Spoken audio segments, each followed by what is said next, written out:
Hi అండి. ఈరోజు నేను వచ్చేసి అరటికాయ టమాటా కర్రీ వండుతున్నాను. చిన్న ముక్కలు కట్ చేసుకున్నాను. అరటికాయ ముక్కలు పైన తొక్క తీసి ఆయిల్ వేసాను. ఆయిల్లోనేమో ఈ ముక్కలు వేసి అరటికాయ ముక్కలు వేసి బాగా ఫ్రై చేశాను.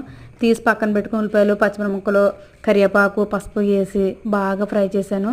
ఇంట్లో ఫ్రెష్గా దంచుకున్న అల్లం వెల్లుల్లి పేస్ట్ కూడా వేసి బాగా కలిపాను. చిన్నది గరం మసాలా పొడి వేసాను. నెక్స్ట్ వచ్చేసి మిక్సీలోని ధనియాలు, జీలకర్ర, 2 ఎండుమిరపకాయలు వేసి ధనియాల పొడి చేశాను.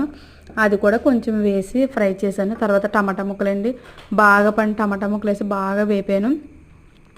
అందులోనే కొంచెం కారము, సాల్ట్, రుచికి సరిపడంత సాల్ట్ వేసాను. వేసి బాగా కలిపిన తర్వాత కొంచెం వాటర్ వేసాను. తర్వాత అది బాగా ఉడికిన దగ్గరికి అయిన తర్వాత ఇలాగా ఈ ముక్కలు ఇవి ఫ్రై చేసి పక్కన పెట్టుకుని అరటికాయ ముక్కలు అన్నీ వేసి మూత పెట్టేసాను. 5 మినిట్స్. ఆల్రెడీ అవన్నీ కుక్ అయిపోయాయండి. అరటికాయ ముక్కలు అన్నది వేపేసాం కదా. తర్వాత ఇలా 2 నిమిషాలు మూత పెట్టేశాను. కసూరి మేతి వేసి నేను పక్క దించానండి. కానీ ఈ కర్రీ అంటే మా అమ్మగారికి చాలా ఇష్టం అండి. మా అమ్మగారికి అరటికాయ అంటే చాలా ఇష్టం. మా అమ్మకు ఫేవరెట్ అండి. లైక్ చేయండి, సబ్స్క్రైబ్ చేయండి. బాయ్ అండి.